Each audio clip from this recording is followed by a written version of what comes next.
बोलो सियावर रामचंद्र जी की जय। देखिए, विश्वामित्र जी ने कहा राजा जनक से कि राम लखन दो बंधुवर रूपशील बलधाम और मख राख्यो सबु साखी जगु जीते असुर संग्राम।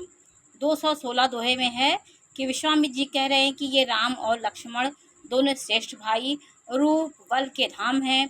सारा जगत इस बात का साक्षी है कि उन्होंने युद्ध में असुरों को जीतकर मेरे यज्ञ की रक्षा की है।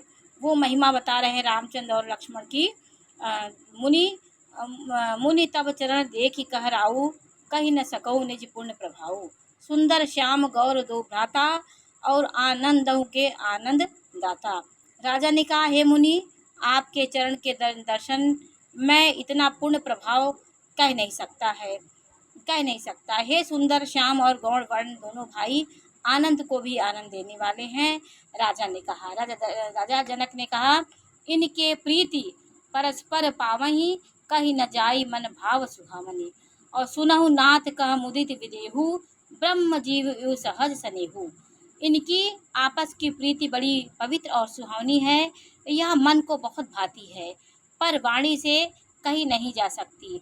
विदेह जनक जी आनंदित होकर कहते हैं कि हे नाथ, सुनिए, ब्रह्म और जीव की तरह इनमें भी स्वाभाविक प्रेम है। जैसे ब्रह्म में और जीव में स्वाभाविक प्रेम, वैसे इन दोनों भाइयों में प्रेम है। पुण्य पुण्य प्रभु ही चितव नर नाहु, पुलक गात उर अधिक उछाहु।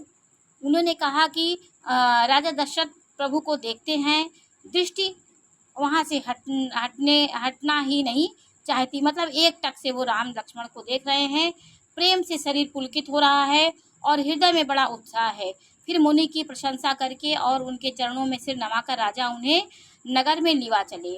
अब नगर दिखा रहे हैं कि सुंदर सदनु सुखद सब काला, तहाँ वासुल्लय दीन भुआला।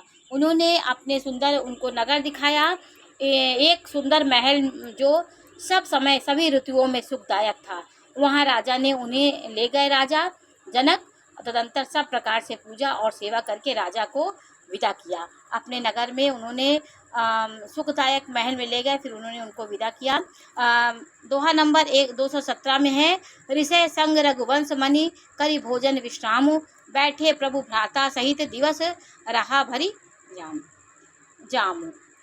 रघुकुल के श्रोमण प्रभु श्री रामचंद्र जी ऋषियों के साथ भोजन और विश्राम करके भाई लक्ष्मण समेत बैठे। उस समय प्रहर भर दिन रह गया था।